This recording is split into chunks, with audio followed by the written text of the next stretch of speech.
पोलिसांना गुंगारा देणारा निलेश चव्हाण अखेर बावधर पोलिसांच्या ताब्यात। थेरगाव रुग्णालयात वैद्यकीय चाचणी, तर सकाळी कोर्टात करणार हजर।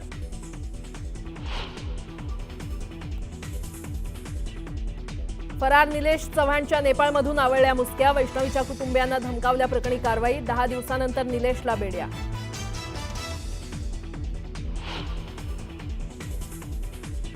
दिल्लीहून गोरखपूरला ट्रॅव्हल्समधून पळून जात होता निलेश चव्हाण। 3775 किलोमीटरचा प्रवास करत निलेश नेपाळमध्ये लपून बसला।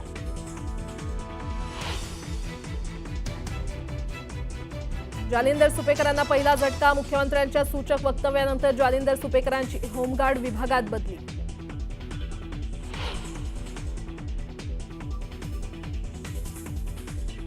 पश्चिम रेल्वेवर 36 तासांचा जम्बो ब्लॉक। आज दुपारी 2 वाजेपासून सोमवारी पहाटे 1 वाजेपर्यंत असणार ब्लॉक। उपनगरीय, मेल आणि एक्सप्रेस गाड्या जलद मार्गावर वळवणार। आणि आयपीएलच्या एलिमिनेटर सामन्यात दमदार विजय मिळवत मुंबई इंडियन्सची क्वालिफायर 2 मध्ये धडक। रविवारी पंजाब किंग्स सोबत भिडणार। जालिंदर सुपेकरांची आता होमगार्ड विभागात तडकाफडकी बदली करण्यात आलेली आहे। मुख्यमंत्र्यांच्या सूचक वक्तव्यानंतर ही बदली करण्यात आली आहे। त्यांच्या बदलीसाठी हे पद अवनत करण्यात आलेलं आहे। साइड पोस्टिंग समजल्या जाणाऱ्या पदावर सुपेकर यांची बदली करण्यात आली आहे। निलेश चव्हाण पळून जातानाचं सीसीटीव्ही न्यूज 18 लोकमतच्या हाती लागलंय। दिल्लीवरून गोरखपूरला जातानाचा व्हिडिओ समोर आलाय। निलेश चव्हाण हा 23 मे रोजी पुण्यातून फरार झाल्याची माहिती आहे। तो देश सोडण्याच्या तयारीत होता अशी माहिती समोर आली आहे। वैष्णवी हगवणे प्रकरणात निलेश चव्हाणला नेपाळमधून अटक करण्यात आलेली आहे। वैष्णवीच्या बाळाची हेळसांड केल्याप्रकरणी निलेश चव्हाण याच्यावर गुन्हा दाखल आहे। वैष्णवीच्या नातेवाईकांना देखील निलेशला धमकावलं होतं। वैष्णवी हगवणे प्रकरणातील आरोपी सासू लता हगवणे आणि नणंद करिश्मा हगवणे यांचे मोबाईल अद्यापही हस्तगत न केल्यानं तपासामध्ये मोठा अडथळा येतोय। दरम्यान वैष्णवीचा दीर सुशील हगवणे आणि पती शशांक हगवणे यांच्या मोबाईलमध्ये महत्त्वपूर्ण माहिती मिळाल्याची सूत्रांची माहिती आहे। जालिंदर सुपेकर यांनीच हगवणे परिवाराला शस्त्र परवाना मिळवून दिला। तसंच हगवणे कुटुंबीय सत्ताधारी पक्षाचे पदाधिकारी आहेत। त्यामुळे वैष्णवी प्रकरणाची केस सीआयडीकडे वर्ग करून वैष्णवीला न्याय मिळवून द्यावा अशी मागणी रोहिणी खडसे यांनी केली। आरोपीला शिक्षा आणि पीडितेला न्याय ही भूमिका असते। वैष्णवीला न्याय देण्यावर आमचा भर आहे। ज्यांनी आरोपींना मदत केली त्यांच्यावर कडक कारवाई झाली आहे। निलेश चव्हाणला देखील कडक शासन केलं जाईल असं महिला आयोगाच्या अध्यक्षा रुपाली चाकणकर यांनी स्पष्ट केलं। निलेश चव्हाण यानं स्वतःच्या पत्नीचाही छळ केला, त्याबाबतही त्याला शिक्षा व्हायला हवी अशी मागणी अंजली दमानिया यांनी केली आहे। संपूर्ण हगवणे कुटुंब त्यांच्या संपर्कात होतं आणि त्यामुळे निलेश चव्हाण याला अटक झाल्यामुळे बऱ्याच गोष्टी उघड होतील असंही त्या म्हटलं। निलेश चव्हाण नरकात जरी गेला असता तरी त्याला बेड्या ठोकल्याच असत्या अशी प्रतिक्रिया रुपाली पाटील ठोंबरे यांनी दिली आहे। त्यांनी पिंपरी चिंचवड पोलिसांचे आभार मानले। पुणे मेट्रोचे दोन्ही मार्ग पूर्ण क्षमतेनं सुरू असताना वनाज ते चांदणी चौक आणि रामवाडी ते वाघोली या मेट्रो मार्गाचं विस्तारीकरण प्रस्तावित आहे। यासाठी महामेट्रोनं विकास आराखडा तयार केला असून याला राज्य सरकारची देखील मंजुरी मिळाली। यंदा मुंबईमध्ये मोसमी पाऊस लवकरच दाखल झाला असला तरी मुंबईकरांना उकाडा सहन करावा लागतोय। मुंबईकर शुक्रवारी देखील घामाच्या धारांनी हैराण झाले होते। दरम्यान गेल्या 2 दिवसांपासून पावसानं विश्रांती घेतली आणि त्यामुळे अधूनमधून जाणवणारा गारवा देखील अनुभवता येतोय।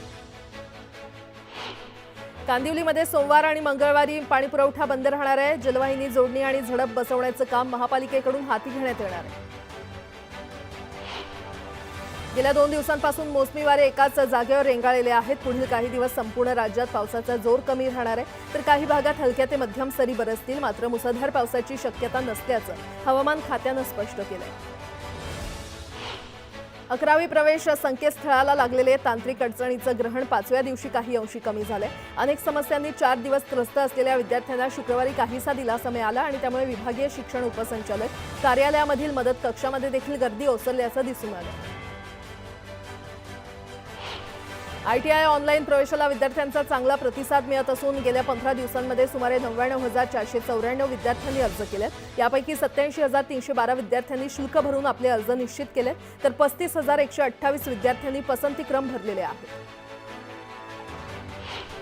माळेगाव साखर कारखान्याच्या निवडणुकीमध्ये अर्ज माघारी घेण्याच्या प्रक्रियेमध्ये आजवर ब वर्ग संस्था मतदारसंघातील 13 उमेदवारांनी आपले अर्ज मागे घेतलेत। या प्रक्रियेमध्ये मात्र संस्था मतदारसंघातून उमेदवारी जाहीर केलेले उपमुख्यमंत्री अजित पवार यांचा अर्ज कायम राहणार असल्याचं राष्ट्रवादी काँग्रेस पक्षाच्या वतीनं स्पष्ट करण्यात आले। इंडिगो एअरलाइन्सच्या देशभरातील सुमारे 26,000 कर्मचाऱ्यांना वर्षातून 2 वेळा वेतनवाढ देण्याचा निर्णय कंपनीनं घेतलाय। कंपनीच्या व्यवस्थापन समितीच्या वरिष्ठ अधिकाऱ्यांशी झालेल्या बैठकीत हा निर्णय घेण्यात आल्याचं भाजपचे कार्यकारी अध्यक्ष रवींद्र चव्हाण यांनी सांगितलं। मुंबई महापालिका प्रशासनानं नागरिकांना सुधारित मालमत्ता कराची देयक पाठवली असून सरासरी 15.89% वाढ करण्यात आली आहे। याविरोधात विरोधक आणि नागरिकांमध्ये तीव्र प्रतिक्रिया उमटल्यात। मात्र ही वाढ कायद्यातील तरतुदींचा आधार घेऊन करण्यात आल्याचा दावा महापालिकेकडून करण्यात आला आहे। पुणे महापालिकेत प्रतिनियुक्तीवर असलेल्या किंवा आलेल्या उपजिल्हाधिकारी दर्जाच्या अधिकारी प्रतिभा पाटील, आशा राऊत यांची नगर परिषद प्रशासन संचालनालयानं मुंबईमध्ये बदली केली। पाटील यांच्याकडे सामान्य प्रशासन, दक्षता आणि मालमत्ता व्यवस्थापन या विभागाची जबाबदारी होती, तर आशा राऊत यांच्याकडे शिक्षण विभाग परिमंडळ 3च्या उपायुक्त पदाची जबाबदारी होती।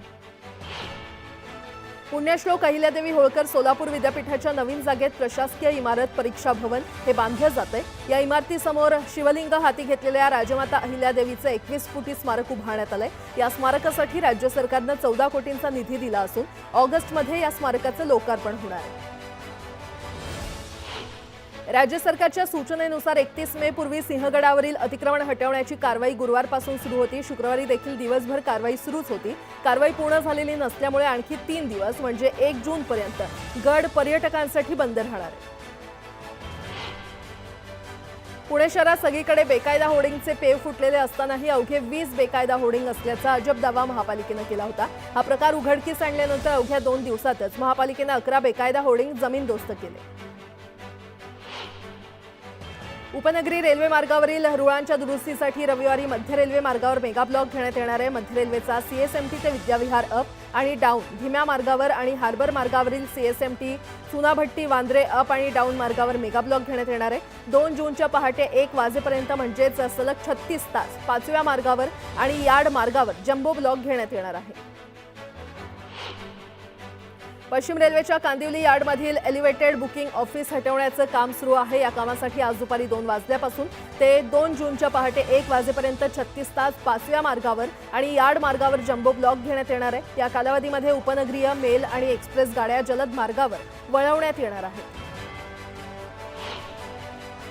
मे महिन्यामध्ये झालेल्या पूर्वमोसमी पाऊस, गारपीट आणि वादळी वाऱ्यामुळे महाराष्ट्राला झोडपून काढले। राज्यातील 49,228 हेक्टरवरील उन्हाळी पिकं, भाजीपाला आणि फळांचं नुकसान झालंय।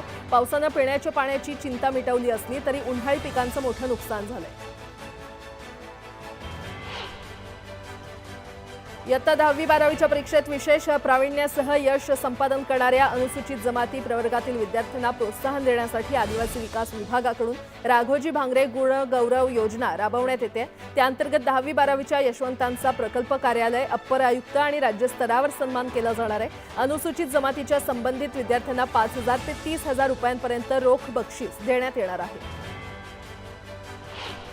संजय गांधी राष्ट्रीय उद्यानाच्या हद्दीतील पुनर्वसन रखडलेल्या 18,000 कुटुंबांना आता मुंबई बाहेर ठाणे जिल्ह्यामध्ये हलवण्याच्या हालचाली सुरू आहेत। याला येथील नागरिकांनी विरोध केलेला आहे आणि जनता दल, सेक्युलर पक्ष आणि मूलभूत अधिकार संघर्ष समितीनं निश्चित केलेल्या मरोळ मरोशीतील जागेतच पुनर्वसन करावं अशी मागणी केली आहे।